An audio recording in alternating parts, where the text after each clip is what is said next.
மருந்து சேனலுடைய மேலும் பல பதிவுகளை தெரிந்து கொள்ள இந்த சேனலை சப்ஸ்கிரைப் செய்யவும், பெல் பட்டனை அழுத்தவும். மேலும் மருத்துவரின் ஆலோசனை பெற இந்த வீடியோவில் உள்ள எண்ணிற்கு தொடர்பு கொள்ளவும். இயற்கை மருந்து நேயர்களுக்கு வணக்கம். நம்முடைய அருகில் மூலிகை சிகரம், மூலிகை பித்தன் இருப்பருமே இருக்காங்க. ஐயா சொன்னார், இன்னைக்கு நல்லா தூக்கம் வர்றதுக்கு, அதே மாதிரி மைண்ட் ரிலாக்ஸாக இருக்கிறதுக்கு, டென்ஷன் இல்லாமல் இருக்கிறதுக்கு, இன்னொன்று ஹார்ட்டில் பிளாக் இருந்தாலும் இந்த பிளாக் சரி பண்ணுறதுக்கு ஒரு அற்புதமான மூலிகை பற்றி காமிக்க போகிறோம், அதை பற்றி சொல்ல போகிறேன்னு சொன்னார். அது என்னன்றது இந்த வீடியோ பார்க்கலாம் வாங்க. ஐயா வணக்கம். ஐயா வணக்கம். ஐயா, நிறைய பேருக்கு பார்த்தீங்கன்னா ஹார்ட்டில் பிளாக் இருக்குது. அவங்க நிறைய பேர் ஆஞ்சோ பண்ணுறாங்க, இசிஜி எக்கோ டிஎம்டிஎல்லாம் பார்த்துட்டு ஆஞ்சோ பண்ணுறாங்க, ஸ்ட்ரென்த் வைக்கிறாங்க, இப்படியெல்லாம் பண்ணுறாங்க. ஒரு சிலருக்கு பிளாக் இருக்கிறதுனால பார்த்தீங்கன்னா நம்முடைய பாரம்பரிய மருத்துவத்தில் மருந்துகள் எடுக்கிறாங்க. இயற்கையாகவே நீங்கள் ஒரு மூலிகை சொல்கிறேன் அப்படின்னு சொன்னீங்க. அதே மாதிரி நிறைய பேர் தூக்க மாத்திரை போட தூக்கம் வரல, மைண்டு ரொம்ப ஸ்ட்ரெஸ்ஸாக இருக்குது, டென்ஷனாக இருக்குது, மைண்டு ரிலாக்ஸ் இல்லை, ஒரு பித்து பிடிச்ச மாதிரி இருக்கேன் அப்படின்றாங்க. இவங்களுக்கு என்ன மாதிரியான மூலிகை காமிப்பீங்க, அதை எப்படி பயன்படுத்தணும்? ஆமாம் சார், இப்போ வந்து பார்த்தீங்கன்னா இந்த ஹார்ட் பிளாக்கு, இந்த தூக்கமின்மைக்கெல்லாம் வந்து இது ஒரு அருமையான மூலிகை. இது வந்து பார்த்தீங்கன்னா சங்குப்பூன்ற சொல்லக்கூடிய காக்கட்டான்னு சொல்லுவாங்க. இதில் வெள்ளையும் இருக்குது, இப்படி நீங்கள் கையில் புளுவும் இருக்குது. ரெண்டுக்கும் ஒரே மருத்துவ குணம் தான். பாருங்கள் என்ன அழகாக இருக்குது. சங்கு மாதிரி இருப்பதனால் சங்குப்பூ என்று பெயர். சங்குப்பூ என்று சொல்லக்கூடிய இந்த பூ சங்குனுடைய வடிவத்தில் இருப்பதனால் சங்குப்பூ என்று பெயர். இதற்கு ஆற்றில் உள்ள பிளாக்கு, அடைப்பு அனைத்தையும் போக்கக்கூடிய ஒரு சக்தி உண்டு. கெட்ட கொழுப்புகளை வெளியேற்றக்கூடிய அருமையான மருந்து இது.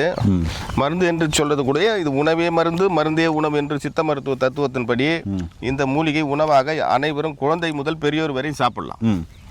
இந்த பூக்களை ஒரு 5 அல்லது 10 பூக்களை எடுத்து 100 ml தண்ணீரில் போட்டு நன்றாக கொதிக்க வைத்து ஒரு சிட்டிகை சீரகம் போட்டு கொதிக்க வைத்து வடிகட்டி ஆற வைத்து, இனிப்பு தேவை என்றால் நாட்டு சக்கரை சேர்த்துக்கலாம், இல்லைன்னா வெறுமனே சாப்பிடலாம்.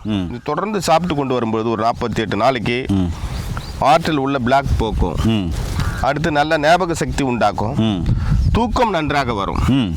இது போன்ற செயல்கள் எல்லாம் மனதை வந்து அமைதிப்படுத்தும். இது மனசை அமைதிப்படுத்தும். இந்த ஹார்ட் பிளாக் உள்ளவங்க எப்படி சாப்பிடணும், திருப்பி ஒரு டைம் சொல்லுங்களேன். இதை வந்து பாத்தீங்கன்னா ஹார்ட்ல மட்டும் பிளாக் இல்ல, உடம்பு ஃபுல்லா கெட்ட கொழுப்பு இருக்கு, ஃபேட்டி லிவர் இருக்கு, கிரேட் 1 கிரேட் 2 இருக்கு. ஆமா, அப்படின்னாக்கா அவங்க எப்படி சாப்பிடணும்? அவங்க வந்து பாத்தீங்கன்னா இந்த வெண்சங்கோ அல்லது நீலச்சங்கோ ஏதாவது ஒரு பூ எடுத்துக்கலாம்.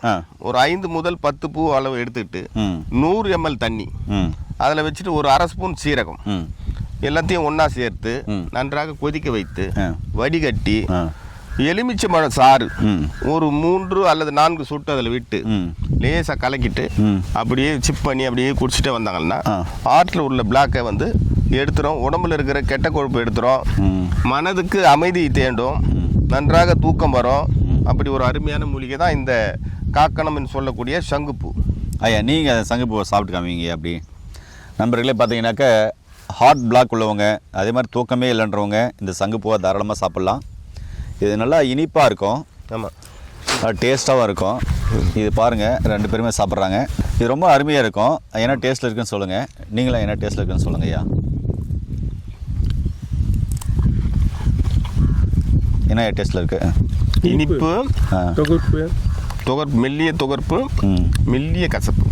சாப்பிட்றதுக்கு ரொம்ப இதமாக இருக்குது, நல்லா டேஸ்ட்டாக இருக்குது. ஆமாம், குழந்தை முதல் பெரியவர் வரையிலும் சாப்பிடலாம். இது டீ போட்டு அந்த காலத்துலலாம் குடிப்பாங்க, அதனால தான் ரொம்ப நல்லா இருந்தாங்க. இன்றைக்கி தேநீரை அது பயன்படுத்துறது ரொம்ப அருமையானது. கசாயம் வச்சு குடிக்கலாம். சொன்ன பிரச்சனைகள்லாம் சரியாகணும் அப்படின்னு சொன்னால் சங்குப்பூ கண்டிப்பாக எல்லார் வீட்லேயும் வளருங்க. சங்குப்பூ வந்து ஒரு செடி வச்சிங்கன்னாவே எல்லாமே தன்னால் அப்படியே கொடி மாதிரி வளர்ந்துட்டே இருக்கும். தினமும் பார்த்தீங்கன்னாக்கா நம்ம அந்த பூவை பறித்து டீ போட்டு குடிச்சிடலாம். உடம்புக்கு நல்லா ஆரோக்கியமானது தான். ஹார்ட்டில் பிளாக்கே வரக்கூடாது அப்படின்றவங்க, கெட்ட கொழுப்பே சேரக்கூடாதுன்றவங்க, நல்லா ரிலாக்ஸாக தூங்கணுன்றவங்க இந்த சங்குப்பூ எடுத்துகிட்டு நோய் நொடியாமல் ஆரோக்கியமாக வருங்க. மீண்டும் இன்னொரு அருமையான பதிவு சந்திக்கலாம். நன்றி, வணக்கம். வணக்கம் ஐயா.